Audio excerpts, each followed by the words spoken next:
Hey there, Dave Allred, the Real Barman here from barpatrol.net and therealbarman.com. So today I'm going to tell you exactly how to master your bar inventory in 6 simple steps. And for those of you new to me and my YouTube channel, I provide a myriad of tutorials and lessons on how to run a successful bar and restaurant, but my first love and expertise is inventory management. And that's how I started Bar Patrol. I used to help dozens of bars around the San Francisco Bay Area, doing full inventory counts and audits for them and saving them thousands of dollars per month. And I know that counting inventory is a pain in the ass, and I know it can be overwhelming. So today I'm going to give you an easy 6-step process from beginning to end so you can organize your inventory and track your inventory and determine your cost percentage. All right, and whether you want to use something like Bar Patrol app to make things easier, or you want to go old school and just keep counting on count sheets, either way, I'm going to give you an effective and competent way to count and track your inventory in your bar. All right, how's that sound? All right, good enough? Sweet. Okay, then let's get right to it. So the first thing we're going to do, we're going to start off with a couple inventory management strategies before we get to calculating the cost percentage, because managing your inventory means more than just counting it. Okay, it means maintaining the correct levels of inventory so you don't waste your capital and so you don't have so much inventory just spilling out of your storage room, all right, with crap that you're never going to sell. All right, so the first 2 steps are like getting your house in order. All right, for you to maintain healthy levels of inventory, these first 2 steps need to be done. So let's start with step 1. Step 1 is you need to determine how much inventory you have on hand, which means right off the bat, you need to do a big inventory count of everything in your bar, in your storage room, your beer coolers, etc. And the reason we're doing this is to determine how overbloated your inventory is. All right, I have a formula that I created when I was a bar auditor to help owners get rid of dead stock and lean up their inventory. All right, because you don't need 2 cases of like banana schnapps sitting in storage. Okay, so the formula I created is called the 15% rule. And the 15% rule definition is you're sitting inventory in wholesale value in ratio to your monthly sales. Okay, so if you calculate it, it looks like this. Total inventory on hand divided by your monthly bar sales. Don't include food sales here. All right, it's bar items only. So let's do a quick example. Let's say that you count your inventory, your beer, your liquor, and your wine, and you determine that your total inventory on hand equals $12,959. That's the amount you paid to purchase what is now sitting in your bar. That's the wholesale value. Then let's say that your monthly bar sales are $50,000 to make it easy. And for monthly sales, I would take your normal average monthly sales, all right, not just your most recent monthly sales. Maybe the most recent month was December and you did $75,000 in sales. So just use your normal monthly average. Does that make sense? So now you're just going to take that $12,959 and divide by 50,000 and you're going to get 25.92%. That's the ratio. Now, according to my 15% rule, you would be over by almost 11%, and that's not good. Okay, based on what your sales are, you need to clear some stuff out. And you're like, well, Dave, how much do I need to clear out then? Well, this is easy to figure. All you need to do is take your average monthly sales and multiply it by 0.15, which equals $7,500. That's what you should have on hand.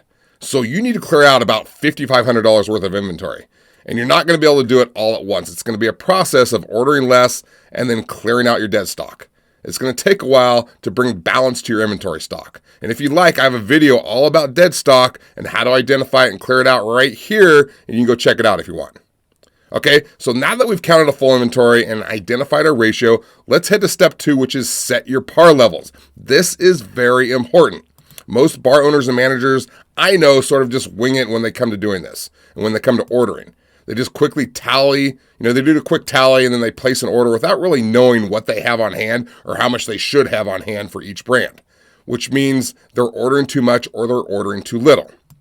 Your par levels are metrics you put into place so you can easily manage your inventory. And the truth is, getting price breaks on cases of liquor is nice if you're going through large volumes of that brand. But if you're not going through large volumes, you're going through like a half bottle per week of Southern Comfort or even a bottle per week, you don't need a case of it sitting in the back, which if you're only going through a half bottle per week means you have 24 weeks worth of Southern Comfort sitting in storage. If you start doing that with multiple brands, and you're going to have way too much stock on hand and you're going to have an overflowing storage room. All right, I had one bar that I was working with that literally had like 36 years worth of this one brand of wine on hand because they got some great deal and ordered 20 cases of it. But they're only going through like a glass every 2 weeks. It's insanity, I tell you. So How do you set your par levels? It's very simple. I like to have 2 weeks worth of every brand on hand, which means in order to determine your par levels, you simply take your weekly usage for each brand and you multiply it by 2. As an example, if you look at your usage report of the last 3 months and you see that you go through 5.2 bottles of Grey Goose per week, simply multiply that by 2 and you get 10.4. You can round that down to 10, so your par level for Grey Goose is 10. Now you know how much you have, how much Grey Goose you need to have and how much you need to order each week since your par levels are set.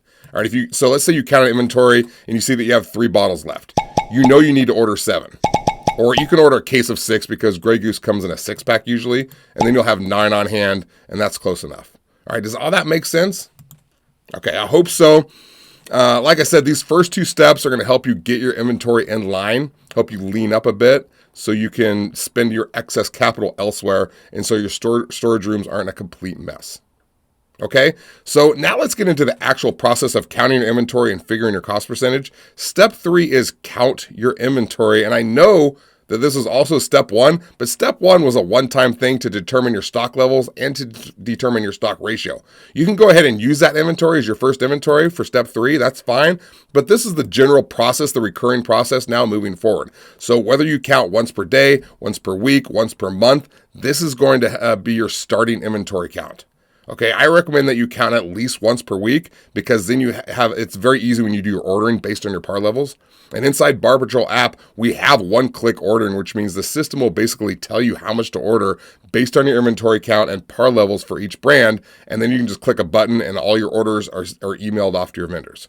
Or if you still want to call or text it in, you can do that too. It's totally up to you. Okay, so step 3, count your first inventory. And if you're doing it old school, you would use count sheets and then add everything up at the end. This, of course, is very time consuming. If you have something like Bar Patrol app, everything just pops up in order as you're counting, matches app to shelf, which allows you to fly right through your inventory. And you can also have multiple people counting on their own devices in different locations in your bar, and the system's just going to add it all up for you. So if you have 3 people counting, you're going to be able to count inventory 3 times faster. It makes counting inventory a lot faster and a lot easier. Okay, the other thing to consider is accuracy here. Counting old school, you will most likely be point counting your bottles, your partial bottles. All right, with Bar Patrol, we have the Bluetooth scale, which weighs them, and it's far more accurate. If we look at a point counting example, you see that there is a consistent 10 to 15% margin of error, which is a big margin of error. All right, and if we take our example that we used earlier, we have $12,959 of sitting inventory, and we multiply that by a 15% margin of error, we're talking more than $1,900 off. That's a huge number when it comes to determining an accurate cost percentage. Not to mention, there's no way you can track bartender pours or variance percentage using the point count method. Okay, with the Bluetooth scale, which we use at Bar Patrol, there is a 1 to 2% margin of error. It is the most accurate way to count your inventory. So if we take that $12,959 and we multiply it by 2% margin of error, we get $258. That's a big difference. So something to think about when it comes to how accurately you want to run your business. Okay, so however you decide to count it, step 3 was do the beginning inventory, and now step 4 is you need to enter all of your invoices that come in between your beginning and ending inventory counts. All right, that means that the day they come in, that you account for them and that you adjust any pricing changes for each brand. Then, when the next day or week or month comes, whatever your time period for counting, that leads us to step 5, which is to count your second inventory.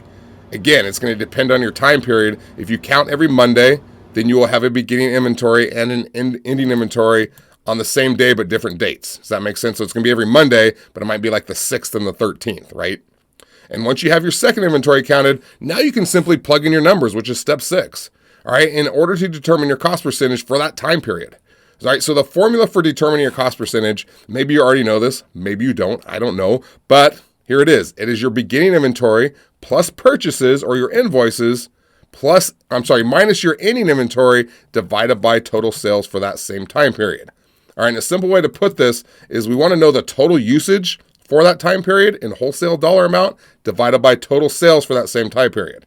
Now, let's do a quick example so you'll be able to see it easier. All right, let's do an inventory Example for the month of April, since it's April right now as I record this. Let's say that your beginning inventory on April 1st, when you counted, was $11,564. Then during the month of April, based on your invoices, you see that you purchased $10,640 worth of products. Got it? All right. Then your ending, excuse me, easy for me to say. Then your ending inventory count on April 30th or May 1st, whenever you decide to count, it's either the night of the 30th or the next morning on the 1st, right? Was $11,238. All right, and you look up your total bar sales for the month of April, and you see that it was $49,259. Not a whole lot of sales. It's a small bar in this example. So now we're just going to plug in those numbers. All right, and here's what we get. We get 22.26%. That's your pour cost percentage for the month of April. Do we have all that? Does that formula make sense? That is a very simple way to manage and count your inventory and determine your cost percentage. Now, if you're really serious about tracking your inventory, you are going to want to level up and determine your variance percentage for each brand, which really needs inventory management software like Bar Patrol or something similar. All right, when you're able to show the bartenders that you're able to see every single brand and how they're pouring down to the 1/100th of an ounce, the overpouring stops and your variance drops like magic and your profits go skyward. All right, that's just the truth, and it's just plain smart. Okay, so that's going to do it for the day. I hope this helped you out some when it comes to managing your inventory. All right, here's a recap really quick of the 6 steps for you. The first 2 steps are a one-time action. Remember that. All right, you're going to determine your stock on hand. That's step 1, to see what your ratio is and see how far off you are from the 15% rule. 2 is going to be set your par levels. Then the next 4 steps are recurring steps. Step 3 is count your first inventory. 4 is account for all your invoices during that time. 5 is to count your second inventory, and 6 is to plug in your numbers. All right, it's that simple. So now you just got to go do it. Okay, so get to it then. I appreciate you being here today. I am going to see you next time. I'm out.